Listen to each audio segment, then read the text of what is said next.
அரசு மேல்நிலைப் பள்ளியோட அறிவியல் ஆசிரியை ஷில்பா டீச்சர் வந்து இருக்காங்க. இவங்க தான் என்னோட ஒரு அறிவியல் ஆசிரியை அப்படின்னு சொல்லும்போது எனக்கு ரொம்ப சந்தோஷம். இவங்க நிறைய கவிதைகள் வந்து எழுதியிருக்காங்க, நிறைய கவிதைகள் வாசித்திருப்பாங்க. அவங்களோட அந்த கவிதை பயணத்தை பற்றி இப்ப கேட்க போறோம். வணக்கம் டீச்சர். வணக்கம்மா டீச்சர், இப்ப நீங்க நிறைய படிச்சிருப்பீங்க, சின்ன வயசுல இருந்து நிறைய கவிதையை வாசித்திருப்பீங்க. உங்களுக்கு இந்த கவிதை எழுதணும் அப்படின்ற ஆர்வம் வர காரணம் என்ன? ஆர்வம் வர காரணம் அப்படின்லாம் எனக்கு சொல்ல தெரியல. நான் ஒரு 6வது படிக்கும்போது 6th standard படிக்கும்போது என்னுடைய பக்கத்து வீட்டுல இருக்கிற என்னோட ஒரு சின்ன பொண்ணு, அவங்க வந்து ஒரு டிராயிங் வரைஞ்சு தர சொல்லி என்கிட்ட கேட்டாங்க. ட்ரீ ஒண்ணு வரைஞ்சு கேட்டிருந்தாங்க. அப்ப அவங்களுக்கு நான் மரம் வரைஞ்சு கொடுத்தப்போ அதுக்கு பக்கத்துல கொஞ்சம் எம்டி ஸ்பேஸ் அந்த பேப்பர்ல இருந்தது, அந்த சார்ட்ல. சோ அது சும்மா இருக்கேங்கிறதுக்காக அதுல ஒரு கவிதை எழுதி அவங்களுக்கு கொடுத்திருந்தேன். அந்த கவிதையை முடிக்கும் போது, ஓ மரமே, உன்னிடம் உள்ள மரநேயம் தான் இந்த மனிதர்களிடம் இல்லை, ஏன் சற்று மனிதநேயமாவது இருக்கக்கூடாதா மரமே அப்படின்னு நான் எழுதியிருந்தேன். டிராயிங் அவங்க எடுத்துட்டு போய் அவங்க டீச்சர்ட்ட கரெக்ட் பண்ண அவங்க கொடுத்துருக்காங்க. இது யார் எழுதுறது, இந்த பக்கத்துல ஒரு அழகான கவிதை எழுதிருக்கேன் அப்படின்னு கேட்டப்ப என் பக்கத்து வீட்டு அக்கா தான் வரைஞ்சு கொடுத்தாங்க, அவங்க தான் எழுதினாங்க அப்படின்னு அவங்க சொல்லியிருக்காங்க. எனக்கு அறிமுகம் இல்லாத, எனக்கு முகம் தெரியாத ஒரு ஆசிரியர் தான் என்கிட்ட இருக்கிறது கவிதை அப்படின்னு அடையாளம் கண்டு அவங்க கிட்ட சொல்லிவிட்டாங்க. இது ஒரு அழகான கவிதை, அவங்க கிட்ட கவிதை எழுதுற திறன் இருக்குன்னு சொல்லு அப்படின்னு சொல்லி அந்த பொண்ணு கிட்ட சொன்னாங்க. இந்த கவிதை நல்லா இருக்கு, நீங்க கவிதை எழுதுறீங்க, நீங்க டீச்சர் சொன்னாங்க. அப்பதான் நான் ரியலைஸ் பண்ணேன், ஓ நம்ம எழுதுறது கவிதை அப்படின்னு. எனக்கு அறிமுகமானதே ஒரு 6வது படிக்கும் போது. அதுக்கு முன்னாடி இருந்தே நான் கவிதைகள் எழுதுவேன். அப்புறம் கல்லூரிக்கு போன அப்புறமா அங்க வந்து அது கவிதைகளை வளர்ப்பதற்கான ஒரு நல்ல களமா இருந்தது. அங்க பானுமதி மேம், சுப்பு மேம், அப்புறம் அப்போதைய முதல்வர் இளம்பரை மணிமரமம், இவங்க எல்லாருமே இலக்கியத்தில் ரொம்ப ஆர்வம் உடையவர்கள்.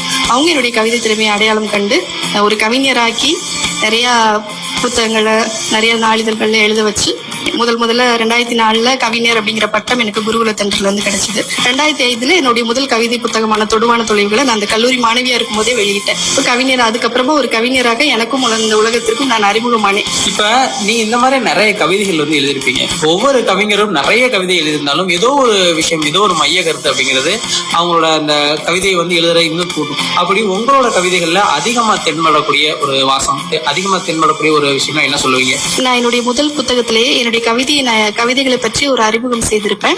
எப்படி அறிமுகம் செய்திருப்பேன்னா, இயற்கையையும் இதயங்களையும் எட்டி நின்று விமர்சிக்கும் ஒரு சாதாரண ரசனையாக இல்லாமல் அவ்வப்போது என் உள்ளுணர்வுகள் உடையும் போதும் உருகும் போதும் உற்சவிக்கும் போதும் உந்தப்பட்டு சிந்தப்பட்ட சில சிந்தனை சிதறல்கள் இங்கு கவிதைகளாக உருக்கொண்டிருக்கின்றன அப்படின்னு. கவிஞர்கள் பொதுவா எம்பத்தட்டிக், மற்றவர்களுடைய உணர்வுகளை புரிந்து கொள்ளக்கூடியவங்களா இருப்பாங்க. அவர்களுடைய இடத்துல இருந்து அவர்களுக்கு எவ்வளவு வலிக்கும் அல்லது அவர்களுக்கு எவ்வளவு சந்தோஷத்தை கொடுக்கும் அப்படின்னு உணரக்கூடியவர்களா இருப்பாங்க.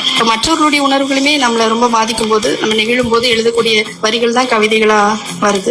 இப்ப நீங்க நிறைய கவிதைகள் எழுதிருப்பீங்க. இதுல உங்களுக்கு வந்து எப்பவுமே மறக்க முடியாத ஒரு கவிதை, இது வந்து எனக்கு ஒரு கவிதை சொல்லுங்க அப்படின்னு சொன்னோம்னாலே இந்த கவிதை எனக்கு டக்குனு ஞாபகம் வரும் அப்படின்னா என்ன மாதிரியான ஒரு கவிதை உங்களுக்கு? சமீபத்துல 2019 புல்வாமா தாக்குதல் நடந்தது. அப்ப அவங்கள அந்த ஃபியூனரல், இறுதி சடங்கு வந்து ஒவ்வொரு வீட்லயும் நடக்கிறது நம்முடைய தொலைக்காட்சியில ஒளிபரப்பிட்டே இருந்தாங்க. அதை பார்க்கும்போது எனக்கு ரொம்ப இதயம் உடைந்து சில வரிகள் நான் எழுதினேன். இன்னும் அது என்னுடைய புத்தகத்திலயோ அல்லது வலைதளங்களையோ இன்னும் வரல. எங்கள் சகோதரன் எங்களுக்காய் அங்கே சின்ன அபிநமாய் சிதறி கிடப்பதை காணும் போது இதயம் கனக்கிறது, இதழ்கள் துடிக்கிறது.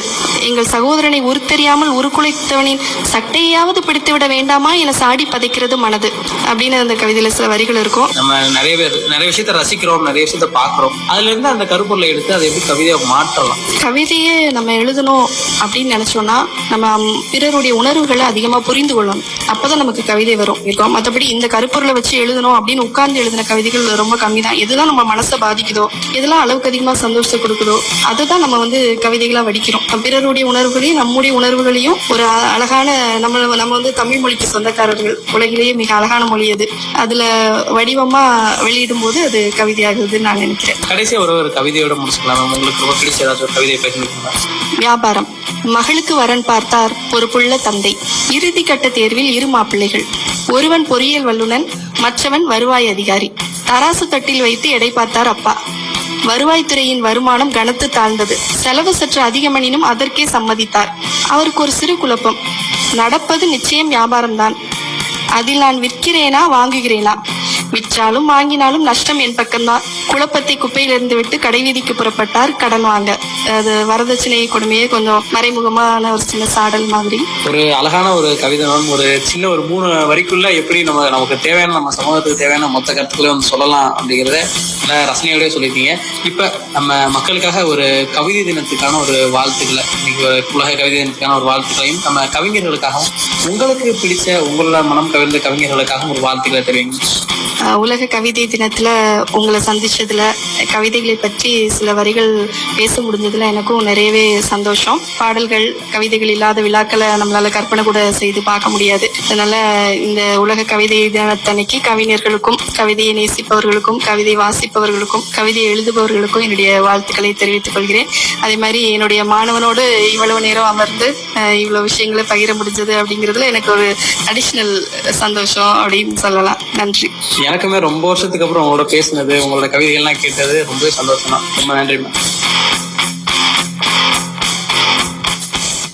நம்ம ஆசிரியர் சில்பா அவங்க சொன்ன ஒவ்வொரு கவிதையுமே அவ்வளோ அற்புதமா இருந்தது அப்படின்னு தான் சொல்லணும். அதுலயும் எனக்கு ரொம்ப பிடிச்சது எது நம்ம டீச்சர் சொன்னதுல அப்படின்னு கேட்டீங்கன்னா, புல்வாமா தாக்குதல் பத்தி ஒரு 4-5 வரியில தான் சொன்னாங்க. ஆனா அட்டகாசமா ஒவ்வொரு வரிகளுமே இருந்தது. அதை தவிர வரதட்சணை சார்ந்து நிறைய கவிதைகளுமே சொன்னாங்க. கண்டிப்பா நான் பார்த்த வரைக்கும் இது வரைக்கும் நிறைய ஆசிரியர்கள் வந்து கவிதை எழுதுறதா நானுமே பார்த்திருக்கேன். ஏன்னா நான் காலேஜ் படிக்கிற டைம்லயும் எங்களுடைய ப்ரொஃபஸர்லாம் இருப்பாங்களே, அவங்க நிறைய கவிதைகள் எழுதி புத்தகங்களா வெளியிடுவாங்க. ஒவ்வொரு வெளியீட்டுக்கும் மாணவர்களை கூப்பிட்டு இதை பத்தின எக்ஸ்பிளைன் பண்ணும்போது நமக்குமே எழுதணும் அப்படின்னு தான் தோணும். அதனாலேயே எங்க கிளாஸ்ல வந்து நிறைய பேர் கவிதைகள் எழுதி புத்தகங்களுமே போட்டிருக்காங்க. கண்டிப்பா ஆசிரியர்கள் கவிதைகள் எழுதுறது மாணவர்களை போய் சேருதோ இல்லையோ, அவங்கள வந்து அடுத்த நிலைக்கு எழுதுறதுக்கு கண்டிப்பா தூண்டும் அப்படிங்கறத தான் நம்ம டீச்சருமே வந்து பதிவு பண்ணியிருக்காங்க. அது மட்டும் இல்லாம அருமையா இருந்தது கவிதை. அதுக்கான ஒரு வாழ்த்துக்களையும் சொல்லணும். ஏன்னா நிறைய பேர் புரட்சி சார்ந்த கவிதைகள் எழுதுவோம். ஒரு சிலர் வந்து காதல் கவிதைகள் எழுதுவாங்க, ஒரு சிலர் வந்து அவங்களுடைய சூழ்நிலைகள் வச்சு எழுதுவாங்க. ஆனா கண்டிப்பா உணர்ச்சிகளை புரிஞ்சு அதுக்கப்புறம் கவிதை எழுதுறதுங்கிறது ரொம்பவே கடினமான ஒரு விஷயமா நான் பாக்குறேன்.